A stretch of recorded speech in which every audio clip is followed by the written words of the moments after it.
Hi, my name is Arali Castillo, and today I will be talking about the skin functions. To begin, the skin is considered one of the most versatile organs of the body and is vital in maintaining homeostasis. The skin and its appendages, which include nails, hair, and certain glands, form the largest organ in the human body. It comprises 15% of the total adult body weight. In the picture, we can see the three main layers, and we see the outermost or upper layer of the skin is called the epidermis, and this is the part we see, feel, and touch.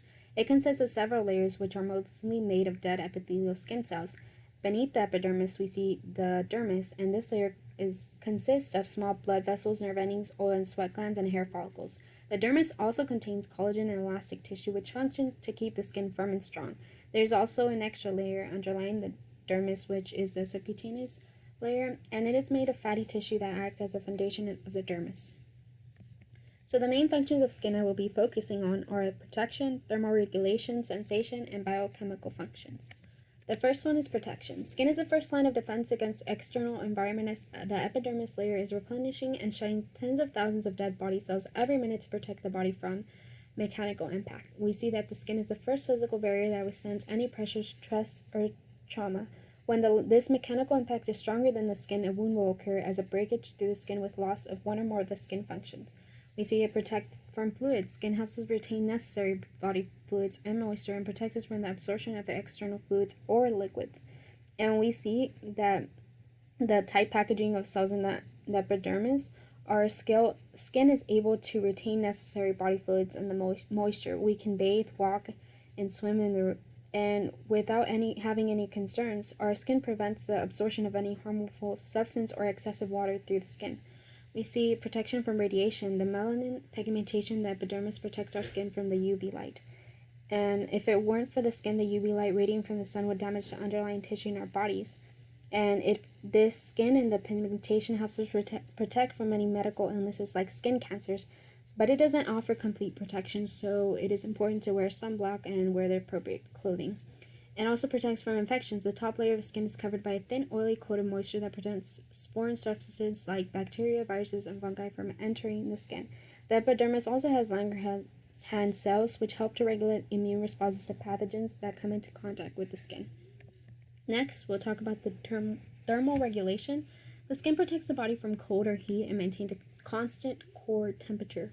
Alterations of the blood flow through the cutaneous vascular bed occurs.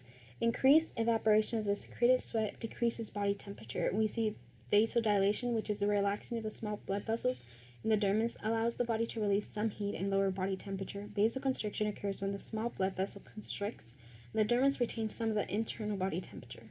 The fatty subcutaneous layer acts as an insulation barrier that prevents loss of heat from the body.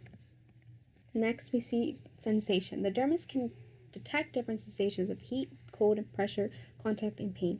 Sensation is detected through nerve endings in the dermis, which are easily affected by wind. Sensation can protect us from first and second degree burns. And we see that this is important for patients with skin condition, as pain and itching can be extreme for many and cause great distress. And also, in cases of third degree burns, it is less affected because we don't feel any pain due to the fact that the nerve endings in the skin are destroyed, which indicates that it is a more severe injury. Lastly, the biochemical functions. The skin is involved in several biochemical processes, and one of them is the production of vitamin D, which is necessary for normal blood and tooth development.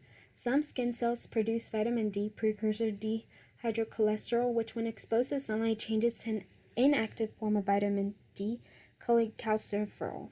The liver converts the cholecalciferol to calcidiol, which is then converted to calcitrol, the active chemical form of the vitamin in the kidneys. The skin also contains receptors for other steroid hormones such as estrogens, progesterones, and glucocorticoids, and for vitamin A. And we can see that all these functions are vital for our survival. And this is my works cited. Thank you.